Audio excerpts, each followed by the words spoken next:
when we talk about youth, you are a blogger who writes about things that aren't really talked much about and feels for those who are really thought about. And it is so inspiring that you have achieved so much with your hard work and dedication. So before we go ahead, we would like to know who Arundhati Sahu really is.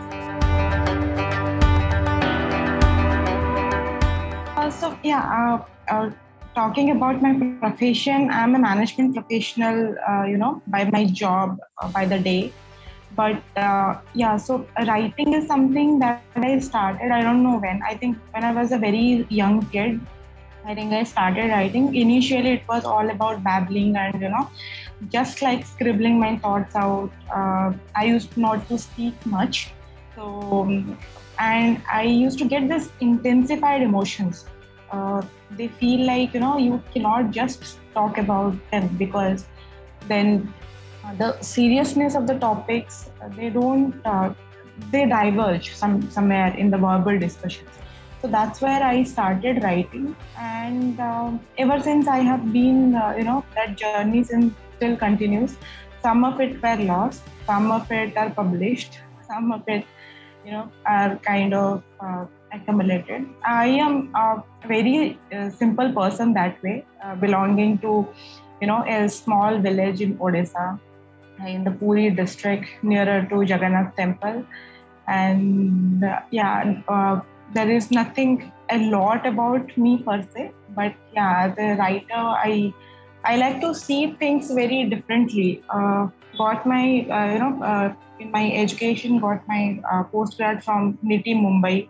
Since then I have been working, but while I have been working by the day, I usually write whenever I get some time, and that's how the journey has been continued. Hope it continues. You're telling me that you see things very deeply and very differently, right? Yeah.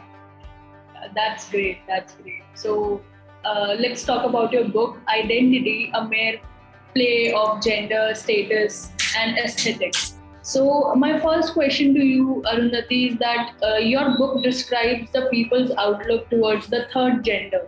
So have you ever come across the same story in real life, or how did you get the idea?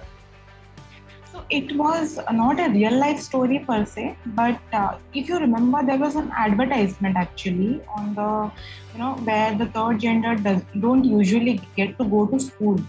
So there is an old lady who is sitting, and not exactly old, but somewhere around 35 to 40.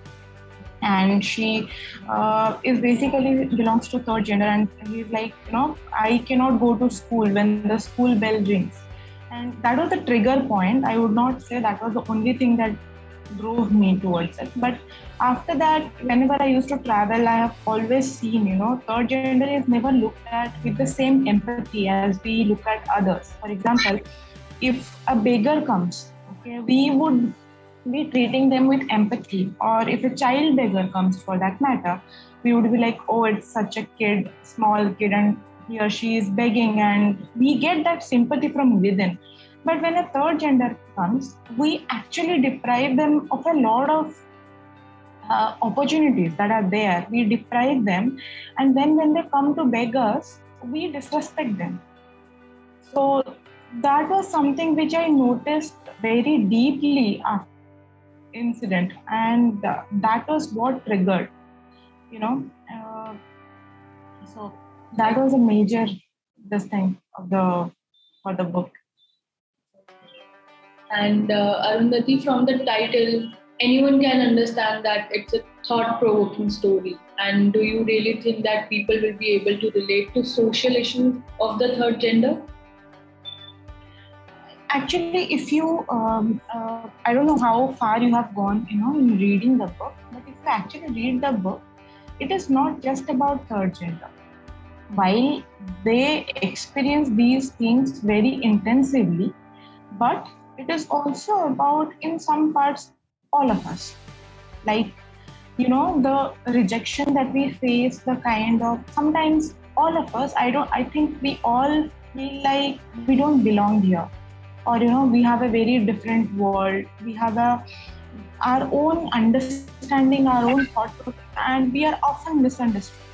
Yeah. So if you actually look at it, the book is not just talking about their issues, but also talking about human emotions. Because, uh, as the title suggests, it is looking at somebody's individuality beyond their gender and towards humanity. So it's not like it is only about gender, while it focuses upon them. Yes, but yeah, it is overall as individuals. Of human how we think. individuality. Yeah. So actually, how long did it take you to write this novel? Share any challenges that you face while writing about this? Yeah, so it took me somewhere around, I think, 6 months to 1 year. Won't really, I mean, I don't exactly have, like, I didn't set out on a mission of writing a book when I started it. I just wrote in pieces, and then, I kind of compiled them, and then I tallied and, kind of made it a first draft.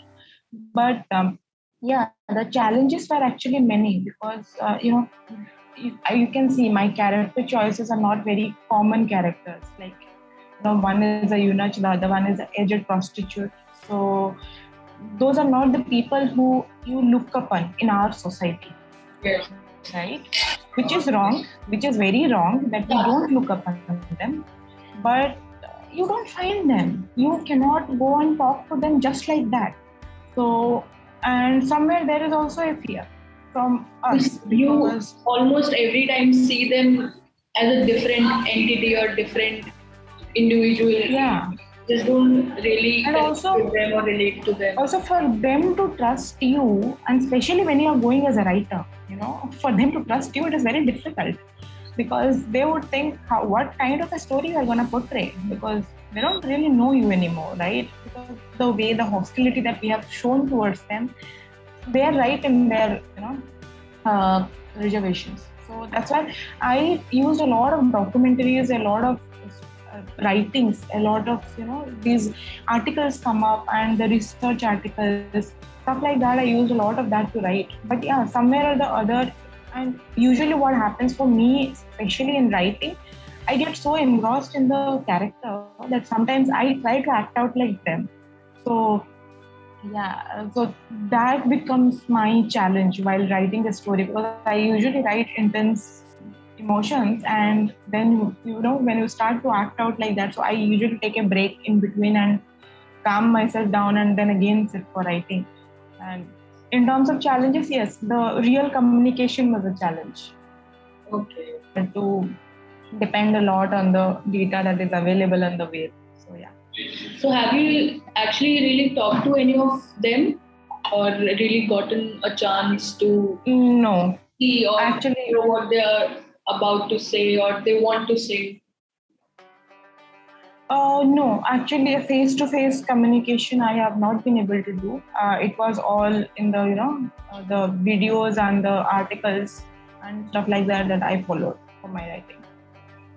So, as a writer, you must have gone through many problems. Could you please share some experiences with us? Yeah, I think for a writer, especially for the beginners, in terms of problems, we face a lot of problems in publishing, in marketing, because people don't usually buy a new book, even though they would buy. And what I find the funniest thing is, people would buy any kind of a new cosmetic.